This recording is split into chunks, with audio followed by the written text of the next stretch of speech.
is a little bit more complicated because you've got these ribs. So what I like to do is I count the ribs. There's one that starts like embedded in there. It's tiny. You go 1, 2, 3. And I like 3 or even 4 over. We'll do 3. And that'll give you like a nice end to where the belly, the shoulder, and the loin all change. But what I'll do is I follow the rib to make the original cut. And then I hit bone right here. So I have to get through that. But then I'm going to cut this way back perpendicular. I'm not going to follow that angle of the rib because then it's getting really crazy. So I get to there and then I angle it back perpendicular because this I want to be straight.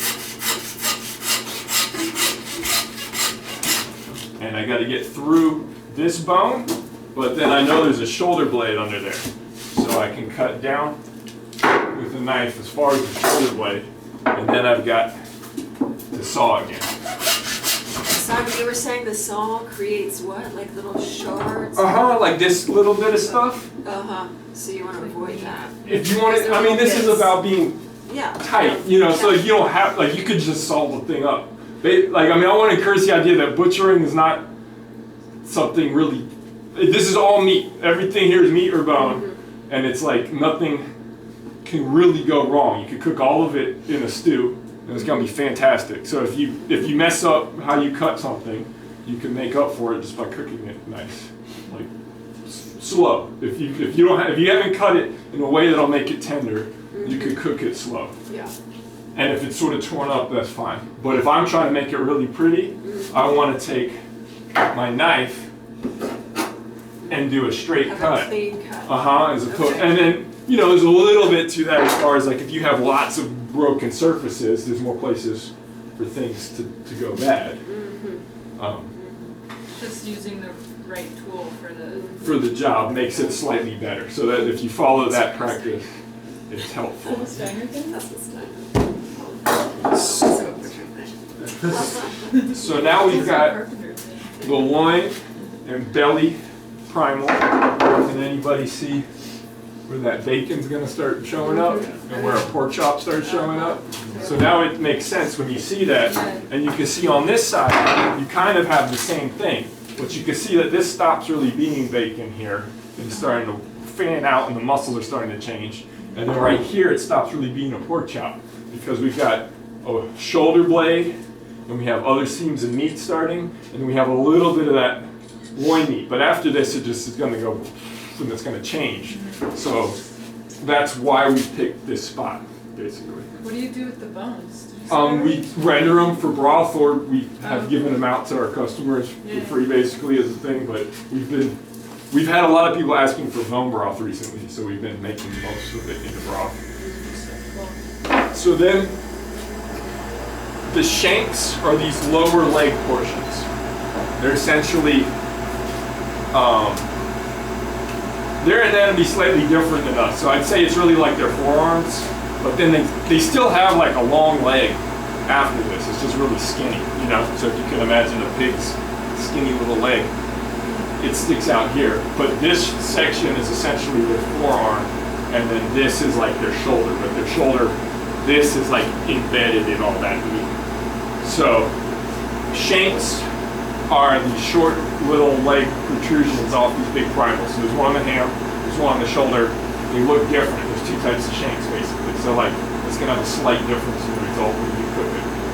But you do the same thing with both. The way I get them off is I just cut right where the like obvious change is, and then again I go for the saw.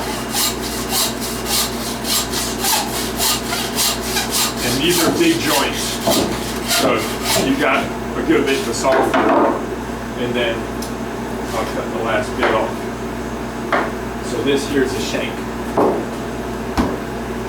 Now you can see there's like hair follicle embedded in the skin. So I'm going to go ahead and skin it.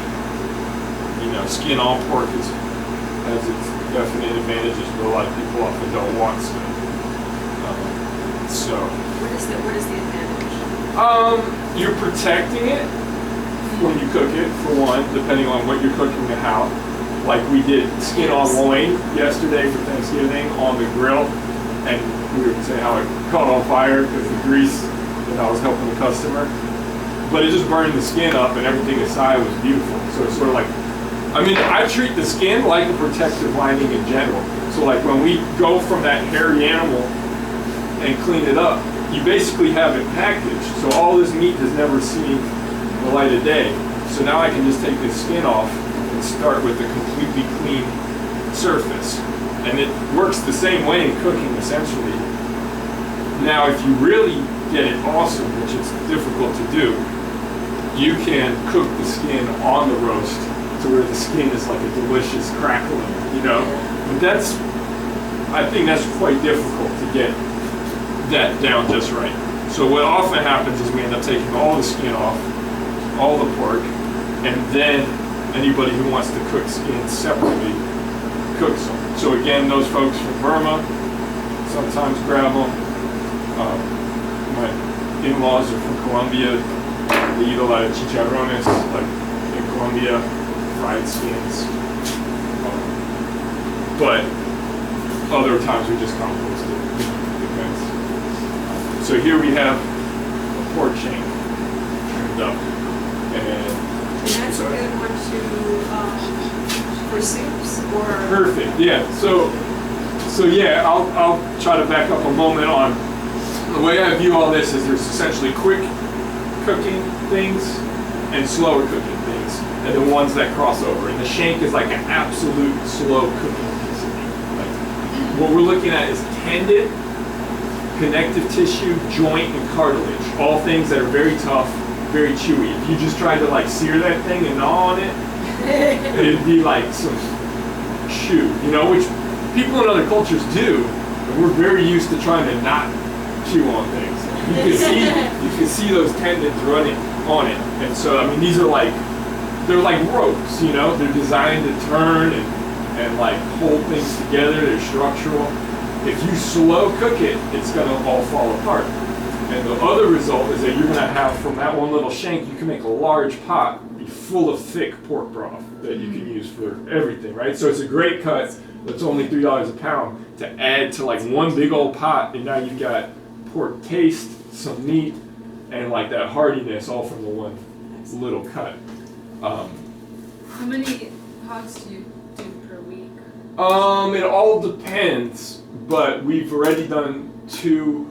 No, we did one for him and ours. So we're doing 2 this week. Yeah. But the week before that we did 4. Oh. But that's kind of pushing it. It's usually like a slaughter a week when we're busy. Mm-hmm. How many of those are yours versus people? So we did 4 last week that weren't ours. Okay. And then we did 1 this week that wasn't. And I did a lamb in between, but that wasn't a lot of work. So it just. Is it, are you inspected here? No. So it's. This is like, so all that is for people who just like want it done for themselves. Right. And that's a whole nother complicated issue that you can't create a facility that's inspectable by like USDA. So all this has to happen like on the side basically. Like it's literally impossible unless you have like $10 million. Right. So, but, so how do you sell it then? We've just been doing it by word of mouth for Okay. years and years.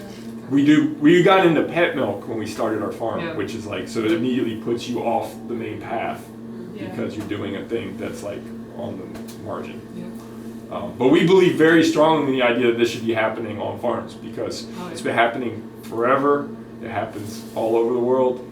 And by the time it's forced into like these factory settings, I think there's such a detriment on the animals and the human beings who have to spend their life in there, and then it takes it out of our control, and then we start to become afraid of meat and slaughter and death and all these different things that are completely a part of our day-to-day life. And now it's all you ever see is a package of something that was an animal, and you don't see the trail. You know? It looks totally different from this too.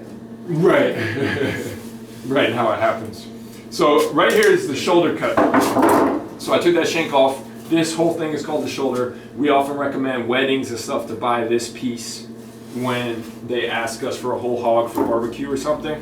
We'll say just get the whole shoulder and that it's a really great piece to do that with, and is more affordable to all of us, because if we have to sell them all that great stuff that people want to buy as a whole hog, then we're going to need to ask them to pay a lot of money for the whole hog. And meanwhile, they're going to barbecue all that, Right. and it's not really the best used like that, in my opinion, because these are like other cuts that are great for other things.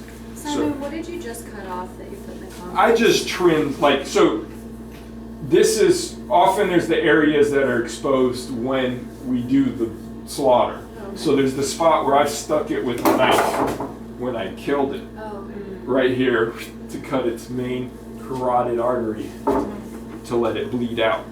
And I wouldn't say it's like really bad, but I mean, it's just like that's that area that was exposed and has blood on it. So I will trim those surfaces clean just to be like good practice, you know. I think people who do this for themselves, or do, like when people hunt, I definitely see people just kind of throwing everything in the grinder or whatever, but I like to trim.